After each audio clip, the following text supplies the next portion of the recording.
हाय traders, आज इस video में हम एक स्टॉक का स्विंग ट्रेड का एनालिसिस करेंगे जिसका यहाँ पर टारगेट कंप्लीट हो चुका है।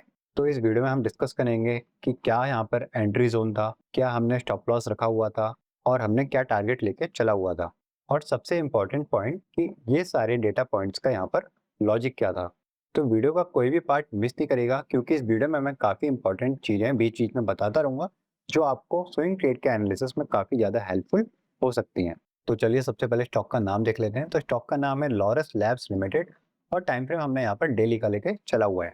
तो देखिए एंट्री लेते टाइम मैंने यहाँ पर तीन इंपॉर्टेंट पॉइंट्स को यहाँ पर कंसिडर किया हुआ है। तो उन पॉइंट्स को अपन एक एक करके यहाँ पर देखेंगे। सबसे पहले इंपॉर्टेंट पॉइंट होता है कि हमको सपोर्ट एंड रेजिस्टेंस, जो रिसेंट सपोर्ट और रेजिस्टेंस होता है वो हमको ड्रॉ करना होता है, तो वो अपन यहाँ पर ड्रॉ करेंगे। तो आप अगर चार्ट में थोड़ा पहले देखेंगे तो इस पॉइंट पर यहाँ पर रेजिस्टेंस फेस किया था, स्टॉक नीचे आया था।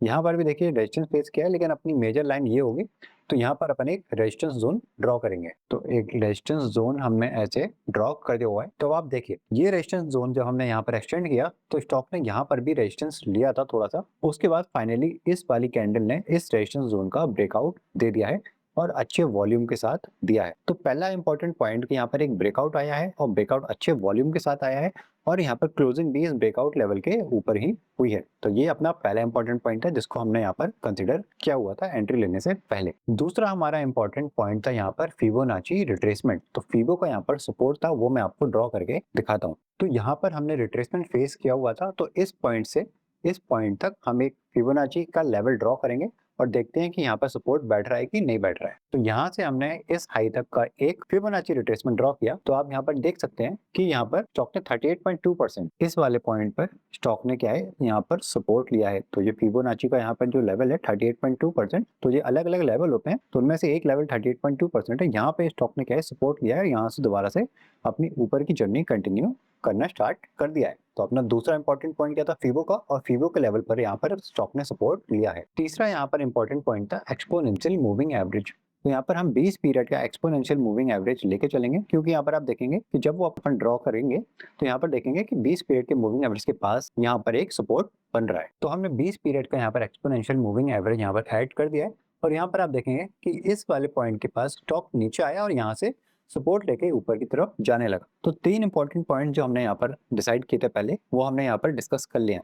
अब एक और इम्पॉर्टेंट पॉइंट आप यहाँ पर देखेंगे कि देखिए ये तो क्या है कि इस यहाँ से एक अपन एक छोटी सी ट्रेंड लाइन जिसका जो अपना रिट्रेसमेंट था उस वो हमने ड्रॉ किया है, तो इसका ब्रेकआउट होना भी जरूरी होता है। देखिए यहाँ से हमने एक ट्रेंड लाइन ड्रॉ करी है ऐसी, तो जब तक ये ट्रेंड लाइन अगर ब्रेक नहीं करती है तो हम ये एक अंदाजा लेके चलते हैं कि ये स्टॉक हो सकता है कि अपना अभी रिट्रेसमेंट पाथ ही फॉलो करे। लेकिन जब इस ट्रेंड लाइन का एक ब्रेकआउट आ जाता है तब हम एक एजम्पशन लेके चल सकते हैं कि अब हो सकता है कि ये जो अपना स्टॉक का जो पुराना ट्रेंड था अब वो दोबारा से वापस ऊपर की तरफ जाना स्टार्ट कर सकता है। तो ये एक एनालिसिस में बहुत ज्यादा इंपॉर्टेंट पॉइंट अपन कंसिडर करके चल सकते हैं। अब दोस्तों देखिए ये तो हमने यहाँ पर इंपॉर्टेंट पॉइंट्स यहाँ पे डिस्कस कर लिए कि हमने एंट्री क्यों ली थी। अब एंट्री हमने कहाँ ली थी वो भी मैं आपको एक बार मार्क करके दिखा देता हूँ।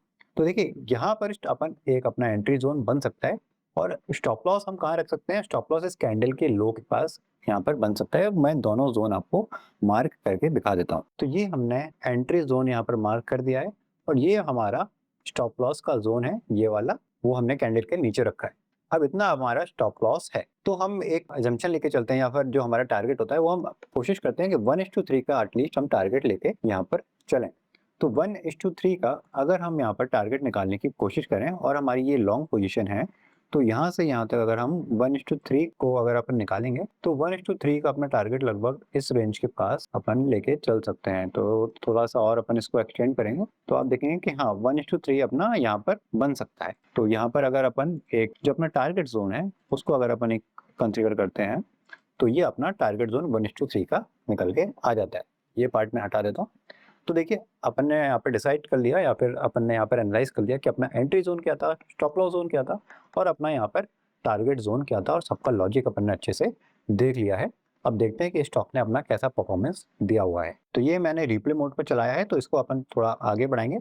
तो आप देखेंगे कि स्टॉक का जो ट्रेंड है वो थोड़ा ऊपर की तरफ कंटिन्यू रहा और बाद में आप देखेंगे कि फाइनली यहाँ पर 1:3 का जो टारगेट था, देखिए ये जो टारगेट जोन है यहाँ पर 1:3 का अपन का टारगेट यहाँ पर कंप्लीट हो चुका है। बाकी देखिए ये वीडियो जो है वो प्रॉपर एजुकेशनल पर्पस के हिसाब से मैंने यहाँ पर कोई भी टिप वगैरह प्रोवाइड नहीं कर रहा हूँ, और ये मैंने जो ट्रेड कंप्लीट हो चुका है उसके बाद ही मैंने एनालिसिस आप लोगों को इसलिए बताई है ताकि आप इस वीडियो से आप खुद के लेवल पर भी एनालाइज करना सीखें। और देखिए, ये सिंपल मेथड भले ही होते हैं, पर आप इनके साथ के साथ आपको कंसिस्टेंसी चाहिए कि आप वो सेम मेथड फॉलो करें आगे, और 1:3 या फिर 1:4 जो भी आपका रिस्क रिवॉर्ड है वो एक अच्छा रिस्क रिवॉर्ड को आपको मेंटेन करके चलेंगे तो आप ट्रेडिंग लाइफ में अच्छा कर सकते हैं। बाकी आपको स्विंग ट्रेडिंग के ऊपर ये वीडियो अच्छा लगा है और ऐसे और वीडियो चाहिए तो कमेंट सेक्शन में आप स्विंग कमेंट कर दीजिए, तो मैं ऐसे और वीडियोस आगे लाने की कोशिश करूंगा। वीडियो अच्छा लगा हो तो वीडियो को लाइक कर दीजिए, चैनल को सब्सक्राइब कर दीजिए। चलिए मिलते हैं अगली वीडियो में, तब तक के लिए गुड बाय।